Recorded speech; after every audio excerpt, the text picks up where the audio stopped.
విశాఖలో గంగవరం పోర్టు ఏర్పాటుతో మా బ్రతుకులు మారుతాయని అనుకున్నాం, కానీ అవే మా ప్రాణాలను బలిగొంటున్నాయని విశాఖలో మత్స్యకారులు అయితే పెద్ద ఎత్తున ఆందోళన చేస్తున్నారు. ఈ నేపథ్యంలో విశాఖ కలెక్టరేట్కి వచ్చి కలెక్టర్కు వినతిపత్రం అయితే సమర్పించారు. సో వాళ్ళతో మాట్లాడదాం. అసలు పోర్టు వల్ల మీరు ఎటువంటి ఇబ్బందులు పడుతున్నారు? సార్, ఈ గంగవరం పోర్టు రావటం వల్ల మేము చాలా సంతోషంగా ఉందామన్న ఆలోచన అయితే మాకుంది సార్.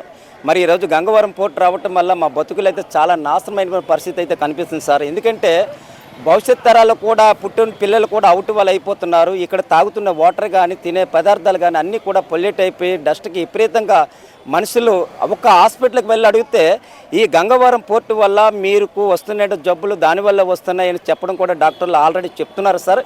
అనేక సార్లు కూడా మేము వెళ్ళి పోర్టు యాజమాన్యం స్పందిస్తే వాళ్ళు వస్తే నిమ్మకి నీరెక్కినట్టు కాలయాపన చేస్తున్నారే కానీ తప్ప ఏ ఒక్క సమస్యను కూడా వాళ్ళు పట్టించుకోలేని పరిస్థితుల్లో ఉంటున్నారు సార్. ఏమంటే మాకైతే ఏమీ లేదు, మీరు కావాలంటే ప్రభుత్వ అధికారులు అడగండి అని చెప్తున్నారు. ప్రభుత్వ అధికారుల దగ్గరికి వెళ్తే ఆ గంగవరం పోర్టు యాజమాన్యం మేము ఎంత చెప్పినా వాళ్ళు స్పందించట్లేదని చెప్పడం అయితే జరుగుతుందండి. ఇక్కడ ఏముందంటే ప్రజలందరూ కూడా ప్రాణాలు ఇసుకుపోయి ఉన్నారు సార్. గంగవరం పోర్టు మీద ఏదో ఒక రోజు కౌరవులకి పాండవులకి యుద్ధం జరిగినట్లు ఖచ్చితంగా ప్రజలు ఏదో ఒక రోజు తిరుగుబాటు చేయడానికి అయితే ప్రజలైతే సిద్ధంగా ఉన్నారు. ఈ గంగవరం పోర్టు పొల్యూషన్ అరికట్టలేని పక్షంలో లేనప్పుడైనా గ్రామాన్ని సురక్షిత ప్రాంతం తరలించాలని ప్రధానమైన డిమాండ్గా మేము కోరుతున్నాము. అది జరగకపోయినా సరే ఎలాగోలాగా మా ప్రాణాలు పోతున్నాయి కనుక ఏదో ఒక రోజు పోర్టు దగ్గరికి వెళ్ళి దాన్ని పోర్టు సంగతి తేల్చుకోవడానికి అయితే ప్రజలందరూ సిద్ధంగా ఉన్నారని చెప్పేసి ఈ సందర్భంగా తెలియజేస్తున్నారు సార్. స్థానికంగా ప్రజాప్రతినిధులు ఉంటారు, వాళ్ళకి మీరు విన్నవించుకునే ఉంటారు, ఏం చెప్తున్నారు అసలు? సార్, ఇప్పటికే ఈ గత 20 years నుండి చాలాసార్లు వినతిపత్రాలు ఇచ్చి విన్నవించుకున్నాం. ప్రతిసారి కూడా వాళ్ళు మాట ఇస్తున్నారు తప్ప ఏదో తాత్కాలికంగా ఆ 4 రోజులు వాటర్ ఫిల్లింగ్ చేయడము తర్వాత ఇంకా అంతే మామూలు అయిపోతుంది. అది కేవలం ఈవేళ గంగవరం పోర్టుకు సంబంధించి విశాఖపట్నం పోర్టులో ఏదైతే వైట్ పౌడర్ని కెమికల్ పౌడర్ని రిజెక్ట్ చేశారో అటువంటి పౌడర్ కూడా ఇవాళ గంగవరం పోర్టులో దాన్ని ప్రవేశపెట్టి ఇవాళ మా ప్రజల ప్రాణాలు ఏంటంటే దాన్ని తీస్తూ ఉండడానికి ఏంటి ఇల్లు ఉన్నప్పుడు కూడా ఉండలేని పరిస్థితిలో తీసుకొచ్చారండి. ఈ దుమ్ము ధూళితో కాలుష్యంతో వాటర్ పొల్యూట్ అయిపోయింది. ఇప్పటికే తాగడానికి వాటర్ కూడా లేకుండా పోయింది. ఈ నేపథ్యంలో చాలా సమస్యలతో ప్రజలు బాధపడుతున్నాం. మా ప్రజలకు సంబంధించి సమస్యల పట్ల స్థానిక శాసనసభ్యుల దగ్గర కూడా చాలాసార్లు వినిపించుకుంటున్నాం.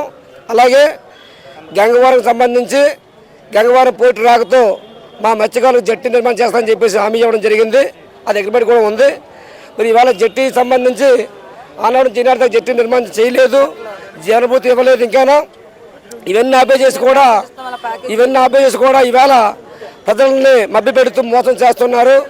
రీసెంట్గా స్థానిక శాసనసభ్యులు కూడా జట్టి ప్లేసులో జట్టి లేకుండా కేవలం బ్రేక్ వాళ్ళని చెప్పేసి పిసులాంటి సెంటర్ అని చెప్పేసి మోసపడుతున్నటువంటి దానికి అంగీకారం చేస్తూ ప్రజలు తప్పుదా పెట్టిస్తున్నారండి.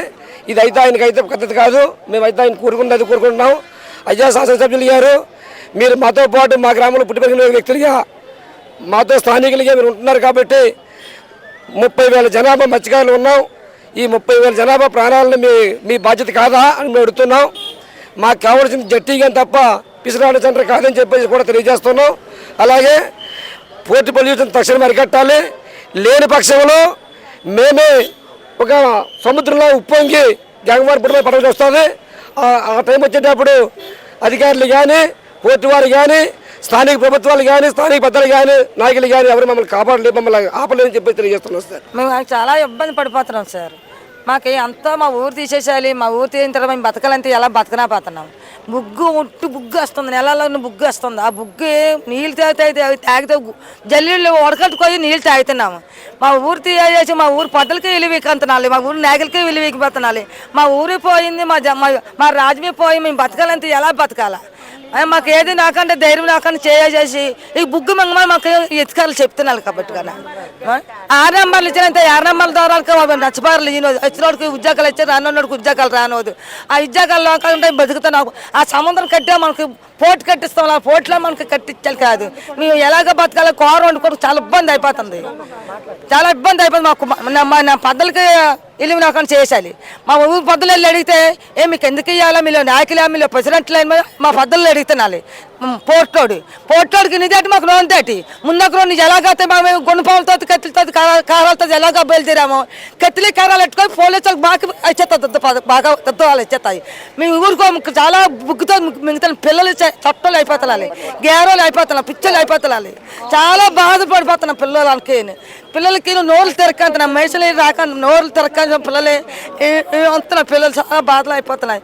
పిల్లలు ఎంతో బాధలు పడి ఎంతో బద్దం పడిపోతున్నాయి. మాకు న్యాయం మా ఊరికి న్యాయం చేసింది తినేమో ఇల్లు మా ఊరు కదిలియాలంటే కదిలియాలి. మా ఊరిని నాయకులు దొంగలు సగం మంది ఉండాలి, సగం మంది మంచి వాళ్ళు ఉండాలి.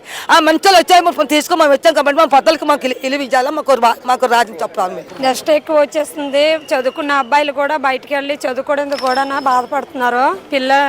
లేడీస్ పిల్లలు కూడా ఏదైనా సరే వాళ్ళకి కొద్దిగా ఓపెన్గా బాగా ఉండాలి. అందరికీ నేను ఆడ మగ అందరికి కష్టపడుకో వచ్చేవాళ్ళు. వాళ్ళకి డస్ట్ మింగుతున్నారు పగలి రాత్రి అనుకుంటున్నా. తాగే వాటర్లో కూడా తినే తిండిలో కూడా నల్ల పొదేసిన బాగా వచ్చేస్తుంది. ఇంట్లలోకి బుగ్గు వాకట్లో కూడా రోడ్డు మీద కూడా నల్లగా మసలేకపోతున్నాం, బయటకు రాలేకపోతున్నాం. తాగే నీటిలో కాదు స్నానం చేసే నీటిలో కూడా చాలా ఎక్కువ బుగ్గు వచ్చేస్తుంది. అసలు అలాగా ఆ నీళ్ళు కూడా అలాగ వాడుకోలేకపోతున్నాం, తాగలేకపోతున్నాము. వాటర్ గుడ్డతో వడకట్టుకొని తాగుతున్నాము. చాలా జబ్బులు కూడా వచ్చేస్తున్నాయి బుగ్గు వల్ల, ఉండలేకపోతున్నాం. గంగవరం పోర్టు వచ్చేటప్పుడు మేము భూములు ఇచ్చాం, మా జీవితాలు బాగుపడతాయని. అయితే ఆ రోజు గ్రామ పెద్దలతోటి నిర్వాసులతోటి ఒప్పందం చేసుకొని జట్టి నిర్మాణం చేస్తాం, అలాగే మీకు ప్యాకేజ్ ఇస్తామని చెప్పారు. కానీ అవేం జరగకుండా ఈరోజు అదాని పోర్టుకి అదాని మేనేజ్మెంట్కి అలాగే ఇచ్చారు. మేము ప్రశ్నిస్తున్నాం.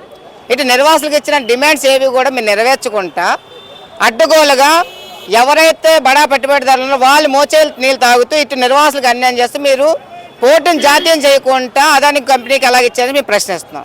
మరొక విషయం ఏంటంటే ఈరోజు గంగవరం పోర్టు పోయి అదాని పోర్టు చేతిలో ఎప్పుడైతే వచ్చిందో విపరీతంగా డస్ట్ అనేది విపరీతంగా గంగవరం తదితర ప్రాంతాల మీద పడుతుంది. మరి ఈరోజు చంద్రబాబు నాయుడు గారు కానీ లేదా దేశంలో కానీ మోడీ గారు కానీ స్వచ్ఛ భారత్ అంటున్నారు, స్మార్ట్ సిటీలు అంటున్నారు. మరి ఈరోజు మీరు తీసుకునే లక్ష్యం ఎటువైపు వెళ్తుంది? ఈరోజు గంగవరం మొత్తం పొల్యూషన్ కూరలో చిక్కుకొని ప్రజలందరూ కూడా ప్రాణాలు పోతుంటే మీకు ప్రాణాల కన్నా మీకు పెట్టుబడిదారుల యొక్క లాభాల కోసం మీరు వచ్చేస్తున్నారు తప్ప ప్రజల కోసం మీరు ఎటువంటి చేయటం ఖచ్చితంగా గంగవరం పోర్టు అదాని పోర్టు యొక్క డస్ట్ని మీరు అరికట్టాలి. లేని పక్షంలో ప్రజలందరూ కూడా మోకమై మీ సంగతి తెలుస్తూ వచ్చే ఎలక్షన్లో అయినా సరే మిమ్మల్ని గద్దె దించడానికి అయినా సరే మా సమస్య పరిష్కారం చేయకపోతే సిద్ధం అవుతుందని తెలియజేస్తున్నాం.